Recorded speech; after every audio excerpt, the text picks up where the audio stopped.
en train de témoigner au sujet de ce que le Saint-Esprit lui avait révélé. Voyez-vous, et il disait aux gens l'expérience qu'il avait vécue.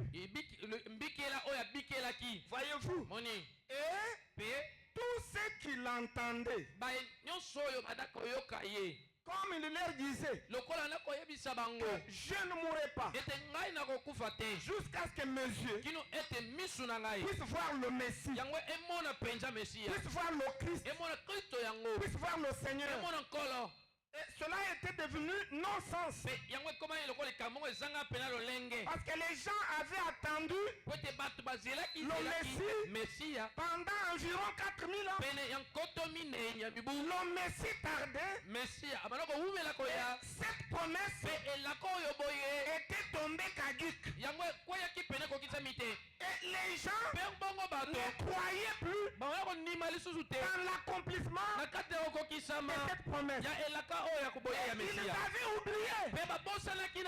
Même au temple, on ne prêchait plus la venue du Messie. Voyez-vous, les sacrificateurs étaient fatigués d'attendre. Le peuple était fatigué d'attendre. Ils n'y croyaient même plus. C'est la même chose aujourd'hui. Les gens ont entendu l'enlèvement. Nous avons attendu l'enlèvement. Il y a maintenant plus de 2000 ans. Nous avons attendu la venue du Seigneur. Il vient bientôt. Il vient bientôt. Ça fait maintenant plus de 2000 ans que les gens attendent la venue du Seigneur. Et ce qui s'était passé à ce temps-là, c'est ce que nous sommes en train de vivre. Les gens ont oublié. Voyez-vous, si vous allez dans les églises, il est difficile de trouver une église où on est en train de prêcher la venue du Seigneur et l'enlèvement. Il n'y en a plus. Les gens s'occupent des prédications axées sur le matériel pour dire aux gens d'avoir des voitures, d'avoir des visas, aller aux États-Unis, aller en Europe. Quand bien même ces blancs-là sont en train d'envier notre pays qui est considéré comme le jardin d'Éden, un paradis. Écoutez, restez dans notre pays. C'est un pays de promesses. C'est un pays de bénédictions. Mais les gens ont oublié. Et il y en a qui ne croient même plus à l'enlèvement. Voyez-vous, vous lui dites que nous serons enlevés. Cette vieille histoire-là. Écoutez, peuple de Dieu, l'enlèvement n'est pas une vieille histoire. L'un de ces 4 matins, nous serons enlevés. Voyez-vous, et ce monde que vous voyez sera détruit. Mais nous, nous ferons 3 ans et demi dans la présence du Seigneur. Et nous reviendrons sur la terre. Nous ferons 1000 ans. Et après cela, il y aura l'automne blanc. Et il y aura l'éternité sans fin. Et nous vivrons dans des corps glorifiés qui ne mourront plus. Et cela éternellement. Ce n'est pas de l'histoire. Ce sont des choses qui vont s'accomplir. Quel que soit le temps que ça peut prendre, même si ça prend 500 ans, même si ça prend encore 700 ans, mais ce qui est vrai, et que cette réalité s'accomplira. Je suis persuadé que ce millénaire ne passera pas. Branham dit le 7e millénaire, c'est le millénium. Le millénium aura lieu dans le 7e millénaire. L'enlèvement aura lieu dans le 7e millénaire. Ce n'est pas de l'histoire. Ce sont les choses qui doivent arriver. Si quelqu'un croit ça, qu'il dise Amen. Ce sont les choses qui doivent arriver. Oh, il faut aimer la parole. Maintenant, Siméon parlait de ça. Et on le prenait d'être fou. Il disait, il a perdu la tête. Le sacrificateur a perdu la tête. Ce n'est plus correct. Un grand homme qui commence à prêcher des histoires qu'il va voir le Messie avec ses yeux. Ce n'est pas possible. Il était vraiment considéré comme un fou. Maintenant le prophète dit, peu importe ce que les gens disaient de lui, Siméon, cela ne le dérangeait pas. Il était convaincu qu'il allait voir le Messie, le Christ. Il était convaincu. Et Frère Branham dit, qu'est-ce qui avait rendu Siméon convaincu? C'est parce que Dieu s'était révélé à lui. Voyez-vous, c'était la révélation qu'il a reçue de Dieu de manière surnaturelle. Et cela a créé à lui une confiance totale. Et il n'y avait pas une seule ombre de doute en Siméon en rapport avec la venue du Seigneur. Il croyait de manière ferme que ses yeux verraient le Seigneur. Voyez-vous, c'est ce qui a créé l'expectative. C'est ce qui a créé l'attente. Parce que quelqu'un qui attend, c'est quelqu'un qui a la foi. Voyez-vous, et la foi n'est pas corruptible. Vous ne pouvez pas mélanger la foi avec quelque chose d'autre. Non. Si vous attendez quelque chose avec la véritable foi, il n'y a rien qui peut empêcher cette chose-là d'arriver. C'est impossible. Même Dieu lui-même ne va pas empêcher cette chose-là d'arriver. C'est pourquoi Jésus avait déclaré dans Marc, il a dit, si vous avez la foi, même si elle est petite, comme le grain de moutarde, et avec cette foi-là, tu as une montagne de quitter et de se jeter dans la mer. La chose s'accomplira. Maintenant, vous êtes déjà posé la question de savoir pourquoi Jésus a utilisé ce type de grain de sénévé. Le prophète explique que de tous les grains qui existent sur cette terre, un seul grain ne peut pas être hybridé. C'est le grain de sénévé. Vous pouvez hybrider le maïs. Vous pouvez hybrider le manioc. Et tout ce que vous voulez. Mais le grain de sénévé, on ne l'hybride pas. Il symbolise la foi véritable. Quelqu'un qui a la foi véritable, il n'a aucune ombre de doute. Voyez, puisque son attitude mentale est correcte vis-à-vis de la promesse de Dieu. Oh, je me sens bien.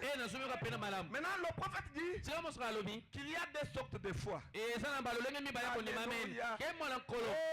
y a ce qu'on appelle la foi mentale. Et il y a la foi qu'on appelle la foi parfaite. La foi parfaite, c'est ce qu'on appelle aussi la foi spirituelle. C'est ça la foi surnaturelle. Et Branham dit, pour avoir la foi parfaite, il vous faut une expérience surnaturelle avec Dieu. Écoutez, il faut une expérience surnaturelle. La promesse était bel et bien là. Dans Esaïe, qui disait que l'une vierge concevra, un enfant nous sera né, et un fils nous sera donné. C'était la promesse de Dieu. Elle était écrite. Ça se trouvait dans la Bible. Siméon lisait ça. Notre sacrificateur lisait ça. Mais pour que Siméon ait la foi parfaite dans cette promesse-là, la foi qui ne peut pas douter, il a fallu que Dieu descende pour lui révéler l'accomplissement de cette promesse de manière surnaturelle. Écoutez, de manière spirituelle. Écoutez mes chers amis, la foi parfaite, vous ne l'aurez pas à moins que Dieu se révèle à vous de manière surnaturelle. Voyez, et Si vous n'avez pas reçu de Dieu une expérience surnaturelle, ce que vous aurez là, c'est ce qu'on appelle la foi mentale. Vous vous basez seulement sur les Écritures. Mais l'auteur des Écritures n'est jamais venu auprès de vous pour se révéler. Non. Mais vous lisez seulement les Écritures. Vous croyez. Vous lisez les Écritures. Vous croyez. C'est la foi mentale. Voyez, et elle est très exigeante. La foi mentale, il faut que vos attitudes mentales restent correctes 24 heures sur 24, sans ombre de doute. C'est alors que vous verrez la promesse de Dieu. Mais si vous avez un mélange de la parole et des doutes, vous ne verrez pas la promesse de Dieu. Je souhaite que quelqu'un dise Amen à cette vérité. Voyez-vous, il y a des choses pour que vous soyez convaincus. Il faut que Dieu vous parle personnellement. C'est ça même la base de la nouvelle naissance. La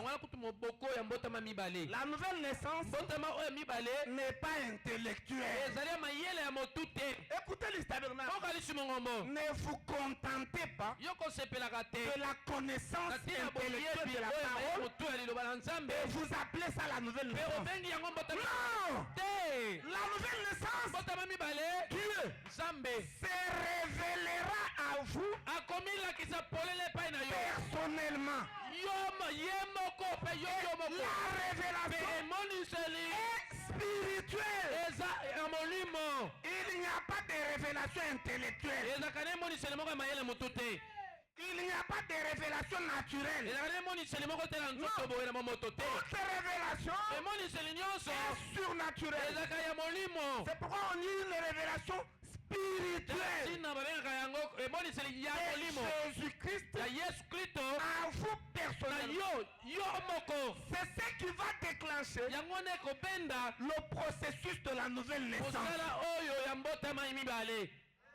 Ce n'est pas seulement la lecture.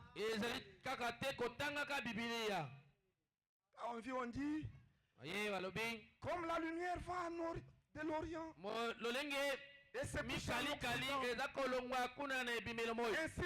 l'avènement du Fils de l'homme. Amen. Vous avez cru. Mais c'est intellectuel. C'est mental.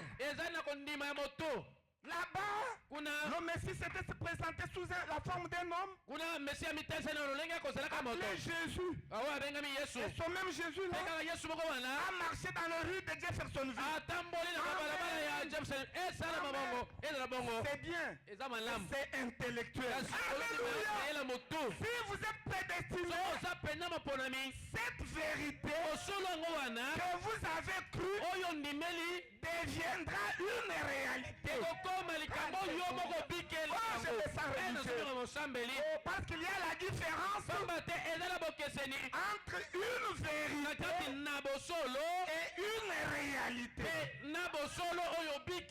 La vérité, c'est ce qui est écrit. C'est que nous vous lisons. Et puis vous entendez. Et puis vous croyez. Et vous aimez ça. Vous avez reçu la vérité. Mais il faut que cette vérité devienne une réalité. Maintenant, comment la vérité deviendra-t-elle une réalité? C'est quand Jésus-Christ va se révéler à vous personnellement, individuellement. La révélation collective n'existe pas. Comme dans le naturel, nous venons sur la terre, chacun à son tour. La naissance spirituelle, c'est la même chose. Nous naissons, chacun à son tour. Et comment? Par une expérience surnaturelle. Oh, je me sens bien.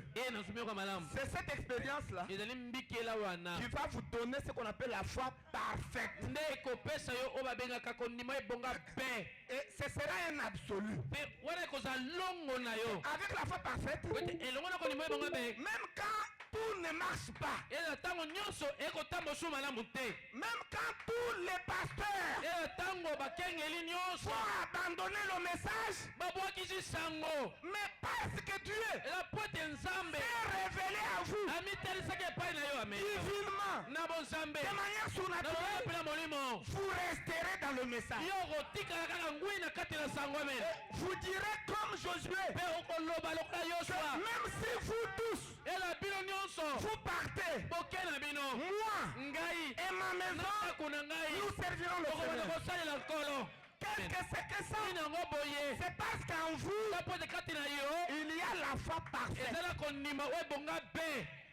La foi qui ne doute pas. Mais elle est surnaturelle.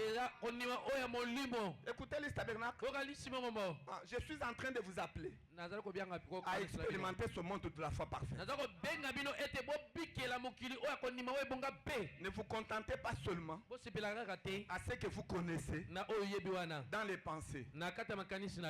Voyez, c'est intellectuel. Voyez-vous, mais Dieu est surnaturel. Dieu n'est pas naturel. Voyez, il est spirituel. Il est surnaturel. Pour traiter avec lui, il faut être aussi spirituel. Voyez, il y a des choses pour être convaincu. Il faut cette expérience surnaturelle. Et ce n'est pas seulement en rapport avec notre salut, mais aussi en rapport avec les autres choses. Si vous êtes vraiment spirituel, Dieu va vous donner la foi parfaite sur ce que vous êtes en train de faire. Même dans votre travail, il vous montrera les choses avant. Vous avez la conviction. Voyez? C'est ça la foi parfaite. Est-ce que quelqu'un a compris ça? Oui. C'est nécessaire. Voyez, bien que ça n'exclue pas la foi mentale, puisque la foi mentale, c'est la sorte de foi la plus utilisée, la plus exploitée. Donc plus de 80% de vous ici, vous êtes dans le monde de la foi mentale.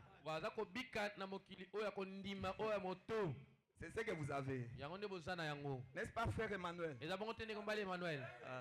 Tous ceux qui ne sont pas connectés à la mouvance de l'esprit, il y en a même qui il peut faire même 5 ans, même pas un seul songe.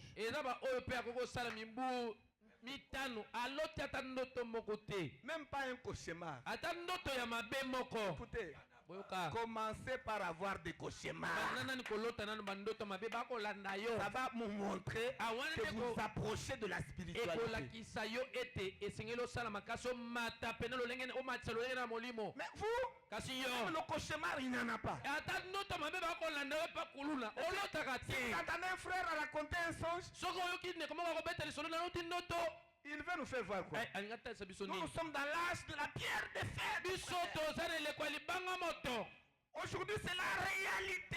C'est la cristallisation de la parole, frère.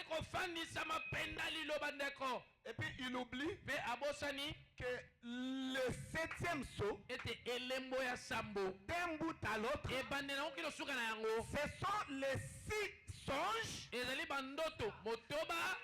la la 7e vision et Junior Jackson. Amen. C'est ça le 7e saut. Là où vous vous trouvez là. Le 7e saut, ce n'est rien que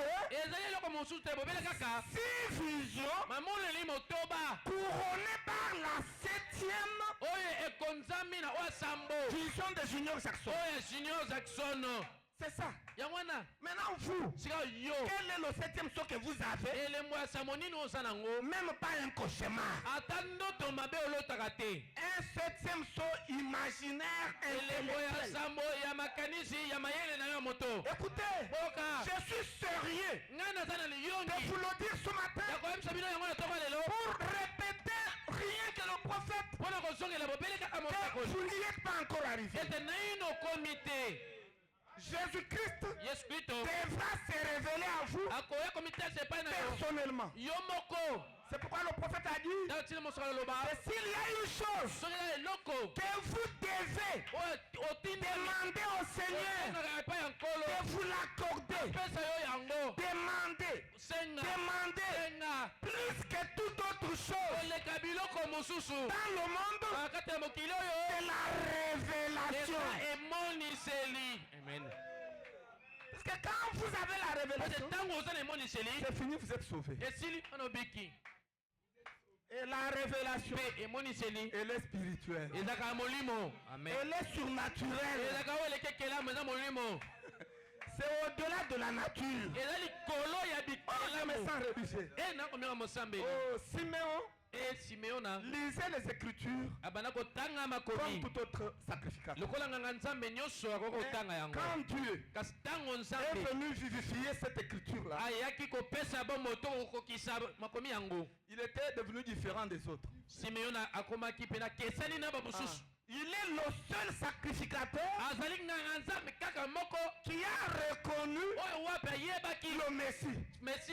Mais tous les autres n'ont pas reconnu. Pourquoi? Parce que Dieu ne leur avait pas donné la révélation. Voyez-vous, ils n'avaient pas eu de songe. L'ange de Dieu n'était pas descendu. Et ils sont restés avec une écriture intellectuelle. Si quelqu'un croit ça, qu'il dise amen. Et il était convaincu. C'est ce que le Seigneur nous demande. Bon, ce n'est pas obligatoire. Si vous ne voulez pas vivre dans le monde de la foi, soyez alors fort avec la foi intellectuelle. Donc ayez des attitudes mentales correctes, qui ne bougent ni à gauche ni à droite. C'est alors que vous aurez la chose. Si vous tergiversez un petit c'est fini. Vous n'aurez pas la chose. Mais avec la foi parfaite, vous n'avez même plus l'effort à faire. C'est automatique. C'est une conviction intérieure automatique. Comme il est écrit dans Hébreux, la foi, c'est une ferme assurance comme le grain de sénévé et une démonstration des choses que vous ne voyez pas. Et pour l'avoir possédé, les anciens ont reçu un témoignage de Dieu.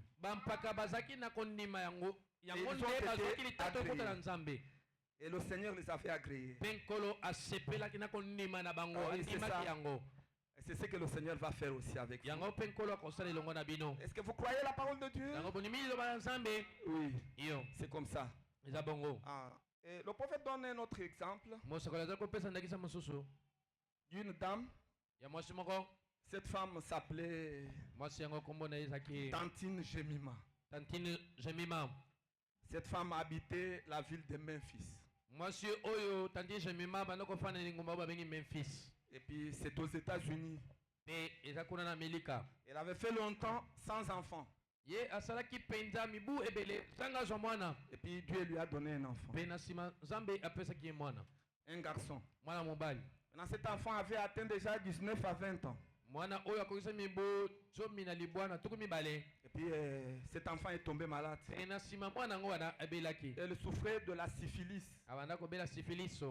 On l'a amené à l'hôpital. Les médecins n'ont pas réussi à sauver la vie de cet enfant. Ils ont dit à la mère, prends ton enfant, va attendre sa mort à la maison.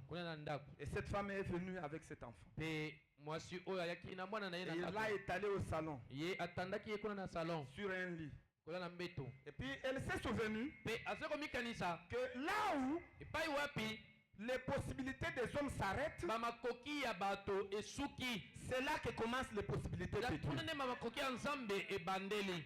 Elle a dit, si les médecins ne peuvent pas être capables de guérir mon fils, le Seigneur est capable de guérir mon fils. Et elle a compris qu'il y a un moyen par lequel il faut appeler ce Dieu-là.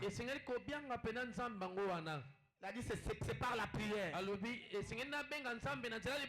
et par le jeûne. Et puis elle s'est mise à prier. Elle s'est mise à prier. Maintenant, dans sa prière, elle disait à Dieu, oh Seigneur, je suis comparable à la Sunamite à qui Élie avait donné un enfant. C'était aussi un garçon. Et quand cet enfant était mort, Élie était venu ressusciter cet enfant-là. Alors, cette nuit, j'ai besoin d'Élie. Que tu m'envoies Élie pour venir amener à la résurrection mon enfant qui est en train de mourir. Et elle a prié toute la nuit. Voyez-vous, et arrivé à 4 heures du matin, faites attention aux visions et aux songes que vous avez à 4 heures du matin. C'est Dieu qui vous parle. Pendant qu'elle a eu une somnolence, Dieu est descendu et il lui a montré. Il a dit qu'il y a, comme tu as demandé Élie, je t'envoie Élie. Il viendra délivrer ton fils qui est malade. Et ton fils sera guéri. Et voilà comment Élie sera habillé. Il sera habillé en costume de couleur brune. Et puis il aura un chapeau de couleur brune. Et il aura un sac à main. C'est celui-là qui va délivrer ton enfant. Voyez, et quand la vision l'a quitté, c'était la réponse à sa prière. Et puis elle est sortie. Elle s'est tenue devant le portail de la maison. Elle s'est mise à attendre Élie. Et pendant ce temps-là, Dieu répond toujours aux prières. Si vous êtes un enfant de Dieu, tout est possible à vous. Tout ce que vous lui demandez, il va le faire. Voyez, cette femme a demandé Élie. Et Dieu était obligé de lui envoyer Élie. Et pendant ce temps, Élie était en déplacement. Et nous n'avons pas honte de vous dire que dans cet âge, Dieu nous a envoyé Élie. Amen. Il était en voyage. Il avait quitté la ville de Dallas. Et il se dirigeait vers Texas. Ils étaient dans l'avion. Maintenant, l'avion devrait passer au-dessus de la ville de Memphis. Maintenant, Élie ne savait pas ce qui s'est passé. Arrivé au niveau de la ville de Memphis, il y a eu une intempérie qui n'était pas annoncée par la météo. Il y a eu un vent. Il y avait le bruit. Et le pilote a adressé à l'équipage le message. Et si nous continuons, nous allons mourir. Mais il faudra que nous puissions atterrir à Memphis et attendre de continuer le chemin demain matin. C'est un atterrissage forcé. Écoutez, quand Dieu veut répondre à votre prière, il est capable de provoquer un atterrissage forcé.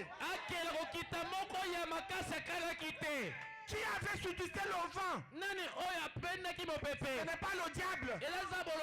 C'est Dieu qui avait provoqué ça.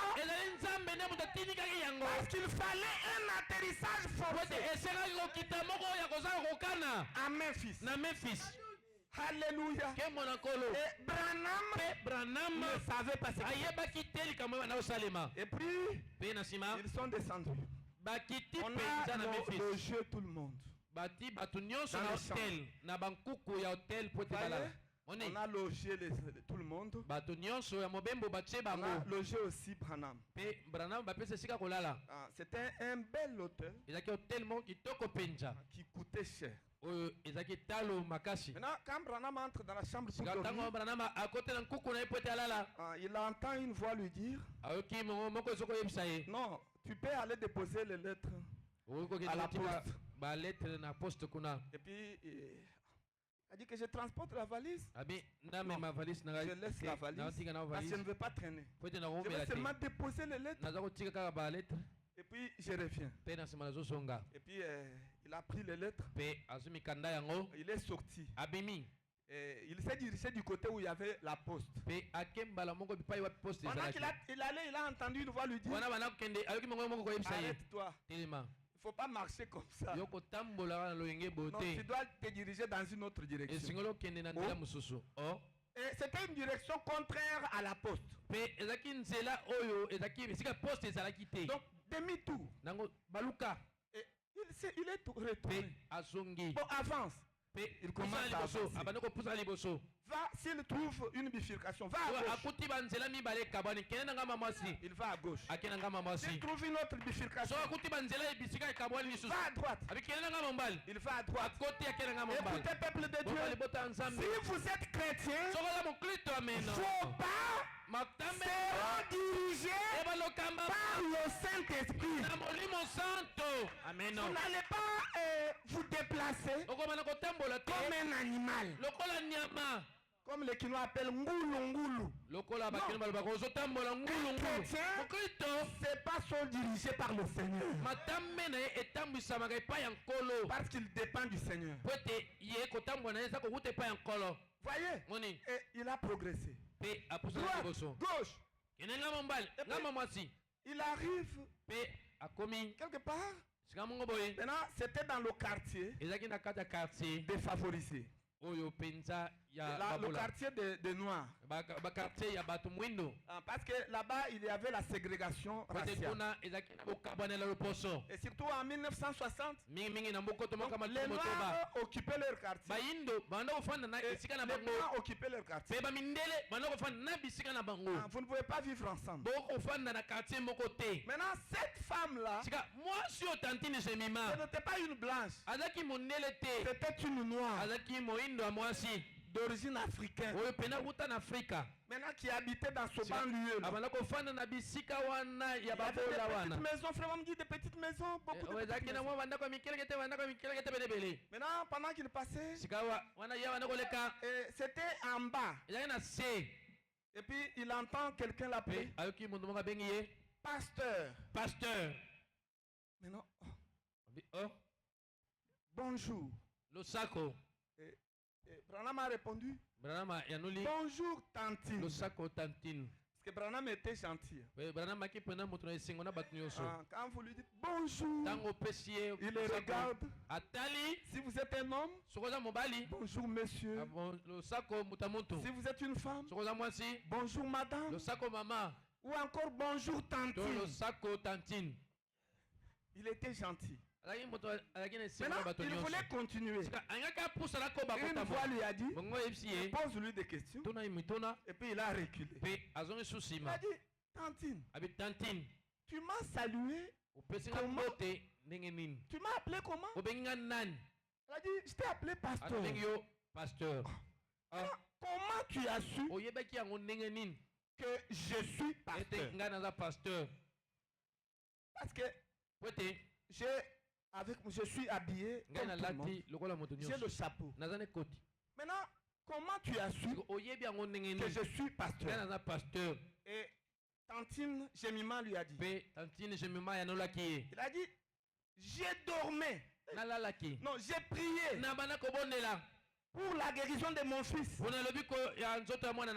Qui est malade. Il est en train de mourir. La médecine ne peut plus rien faire pour lui. Il se meurt. Il est au salon. J'ai prié toute la nuit. Peuple de Dieu, quand vous avez vraiment besoin de quelque chose de manière pressante, priez toute la nuit. Vous verrez le résultat. Ne faites pas gros dos. Vous le faites une prière d'une minute. Nous sommes dans le temps de la parole, frère. Priez beaucoup. Pourquoi? Je vais seulement prononcer la parole et la chose va se faire. Tu vas prononcer la parole. Est-ce que tu es sûr que la parole est cristallisée en vous pour que vous puissiez la prononcer? Parce qu'il y a 3 étapes de la parole. Le royaume de Dieu vient par la voie de la transformation.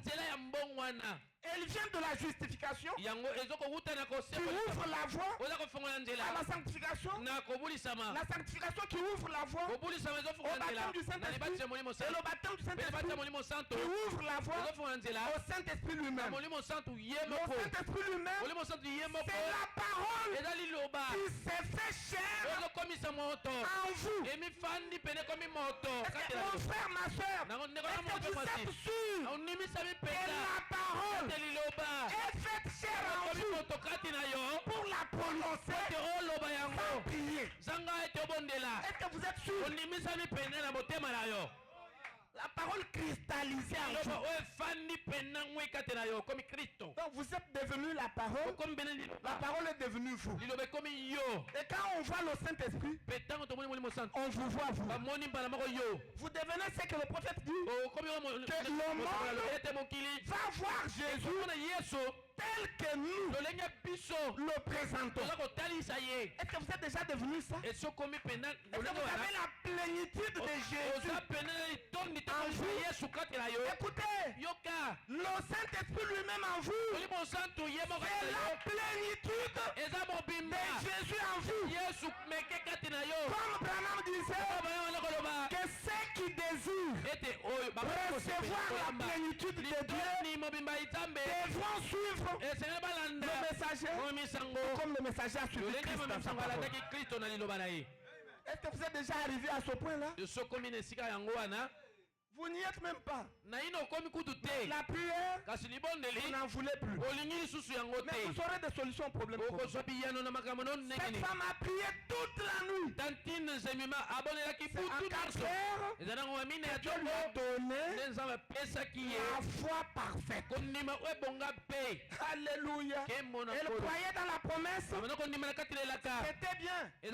Mais il fallait que Dieu puisse vérifier cette promesse en lui donnant la révélation de la manière dont son enfant devrait guérir. Écoutez, la foi, c'est la révélation que Dieu vous donne de la manière dont votre enfant sera guéri. De la manière dont votre problème aura la solution. C'est ça la foi parfaite. C'est une révélation. Et quand elle a eu cette révélation, elle était convaincue qu'Élie était en route. Et Branham lui a dit, c'était comme ça. J'ai prié toute la nuit. Et Dieu m'a dit que tu allais venir. Et puis quand je t'ai vu, c'est exactement la personne que Dieu m'a montrée dans la vision. Et il lui a dit, ah, tu devrais avoir un chapeau de couleur brune. Ça y est. Tu devrais avoir un costume de même couleur. Ça y est. Mais il y a une troisième chose que le Seigneur m'a dit. Je ne vois pas ça sur toi. Branham m'a dit c'est quoi? Tu devais avoir une valise. Alléluia. Oh, je me sens religieux. Et Branham s'est dit, oui, j'ai la valise. Je l'ai laissée dans la chambre. Et la femme a dit oui. C'était 3 choses. Chapeau, complet, et puis valise. Et c'était correct. Et Frère Branham lui a dit, maintenant qu'est-ce qu'elle peut faire pour toi? Comme elle avait déjà la foi parfaite, elle a dit non, tu vas prier pour moi. Ils sont entrés. Et puis l'enfant était étalé. Et puis au salon. Et Branham dit quand ils sont arrivés à la porte, dehors là à l'entrée, il était écrit que le Seigneur bénisse notre maison. Et Branham a compris que ça c'est une maison de chrétiens. Peuple de Dieu, quand vous voulez mettre des insignes sur vos maisons, choisissez les choses à mettre. Et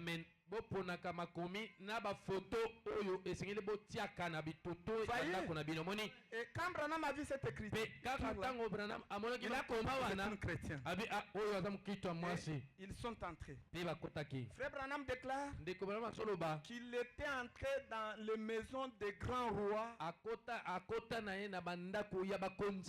pontatans, grands hommes, mais il n'a jamais senti l'atmosphère spirituelle comme celle qu'il y avait dans la maison de cette veuve de Memphis. C'était la première fois qu'il sent cette atmosphère. Et il est entré. Et c'était une atmosphère de la prière que cette femme avait créée dans sa maison. Maintenant, il a dit où est le bébé? La femme lui a dit c'est ça, mon bébé chéri. Et puis il appelait son bébé la chérie. L'enfant faisait des mouvements bizarres. Il était inconscient. Il était agonisant. Il mourait. Vous voyez? Et il mourait en criant. Je suis sur l'eau. Tout est noir. Tout est noir. Je suis sur l'océan. Tout est noir. Et sa mère a compris que mon enfant est en train de se diriger vers l'enfer. Maintenant, Et elle a dit à Frère Branham, vous voyez c'est ce qu'il dit. Et je voudrais que mon enfant soit sauvé. Et même s'il meurt, il y a moins qu'il soit sauvé pour aller au ciel. Et elle avait la foi. Parce qu'elle avait l'absolu. Elle avait eu la révélation. Et elle ne doutait pas. Et le prophète lui a dit, maintenant toi tu vas commencer par prier.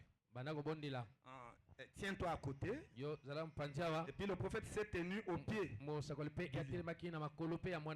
Et puis il lui a demandé de prier. Cette femme a prié. Et entré vraiment dans la prière. Et quand elle a terminé, l'enfant ne bougeait toujours pas. En fait, ne se réveillait pas. Maintenant, Frère Branham a pris ses mains. Elle a touché les pieds de l'enfant. Il dit c'était froid. C'était presque un cadavre. C'était froid. Maintenant, il a touché. Et il a dit, Seigneur, je ne sais pas pourquoi tu m'as amené en ce lieu. Mais je crois que c'est pour ce service. Le besoin de cette femme qui aimera que son enfant guérisse. Alors je te demande de descendre pour accorder la guérison au nom de Jésus. Quand Branham a terminé de prier, les agitations sont terminées. Voyez? Et ensuite, la conscience de l'enfant revenait. Branham dit que dans 5 minutes, la conscience était complètement rentrée. L'enfant s'est tenu assis, était assis contre le mur sur le lit.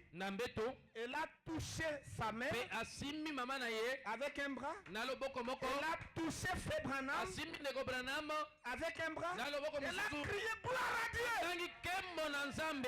Et sa mère n'en revenait pas. Elle criait gloire à Dieu. Elle a regardé mon bébé chéri.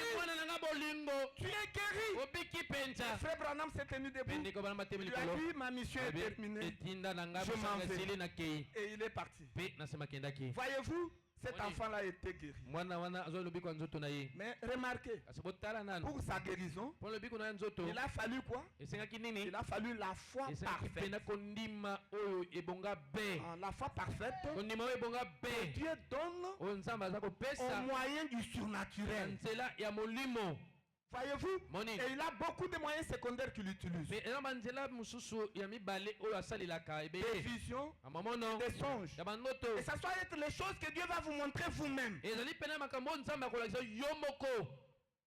Ce n'est pas quelque chose de seconde même. Non, il va vous parler vous-même. Si vous êtes consacré. Voyez-vous, c'est une sorte de foi qui est merveilleuse. Et cet enfant était guéri complètement. 2 ans plus tard, Branham l'a rencontré quelque part. Il ne le connaissait plus. Il est venu, il a dit, Révérend Branham, tu te rappelles de moi? Il a dit non, je suis l'enfant de Tantine pour qui tu avais prié à Memphis. Ah, c'est toi. Il a dit non seulement que je t'ai guéri, mais je suis devenu prédicateur. Et c'était le désir de sa mère. C'est un enfant qu'il avait offert à Dieu pour être son serviteur. C'est comme ça que Dieu fait certaines choses. Donc ne soyez pas trop naturel, trop intellectuel.